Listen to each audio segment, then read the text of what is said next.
Addiction is often misunderstood as attachment to an object. You know, things like sex, substances, gadgets, or even behaviors. But at its core, addiction is rarely about the thing itself. You know, these are just vessels, they are tools, or even byproducts. What people are truly addicted to is the escape from reality. That is the numbing of pain, the avoidance of discomfort, and even the desire to flee from the truth of their existence. You know, every addictive behavior shares one root, and that is a rejection of what is. Substances like alcohol, weed, or even any stimulant, they alter the perception so that reality feels distant or even softened. Now, things like gadgets and even the digital platforms, they provide constant distraction, shielding us from silence and self-reflection. You know, even sex, when it is compulsively pursued, it becomes less about intimacy and more about temporarily dissolving the weight of being. You know,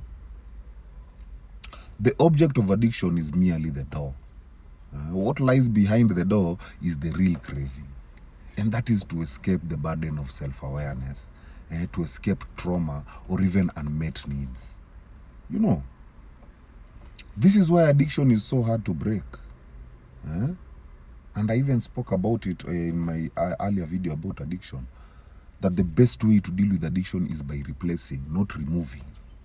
You know, removing the substance alone doesn't solve the root, because the person will find another escape route unless they learn to live with the reality instead of fleeing from it. Psychologically, this reflects coping mechanisms that spiral into dependency. You know, things like trauma, loneliness, unresolved emotions, or even lack of meaning. These things leave people vulnerable. Now, the brain learns that certain behaviors or even substances provide temporary relief. That is releasing dopamine and shutting down pain signals. Now, over time, the brain isn't chasing pleasure. It is chasing relief from discomfort. You know, and this explains why someone can quit alcohol but get hooked on things like workaholism, or even worse of all, obsessive relationships. It is not the specific habit, but the psychological loop of avoidance. You know, true healing requires building resilience. It requires self-acceptance and healthier ways of facing reality head-on. From a spiritual perspective, addiction is a soul disconnection. Because the soul thrives on presence, it thrives on truth and alignment. But the ego fears the rawness of existence. You know,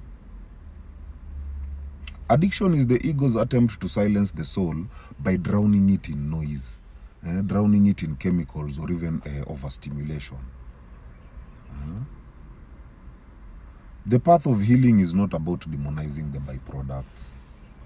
Now, you don't have to demonize sex, you don't have to demonize alcohol, weed, the gadgets, social media, no. The path to healing is about realigning with presence. You know, practices like meditations, conscious breath work. If you're a religious person, things like prayer, and even authentic connection, they help bring the soul back into harmony with reality. The irony is that once a person learns to be fully present, then reality that was once feared becomes expansive. It even becomes blissful. And the grip of addiction dissolves naturally. You know, in short, addiction is not truly about sex. It is not truly about the alcohol, the weed, the substances, you know, just name all of them. Or even the gadgets. These are only outlets. The real addiction is to escaping reality. Eh? And this is because it stems from unresolved pain and avoidance patterns. You know, it signals disconnection from the soul's truth. Now, healing begins not in fighting the byproduct, but in learning to face reality with presence, acceptance, and even inner alignment. You know, only then can one replace escape with authentic living. My people, heal. Heal.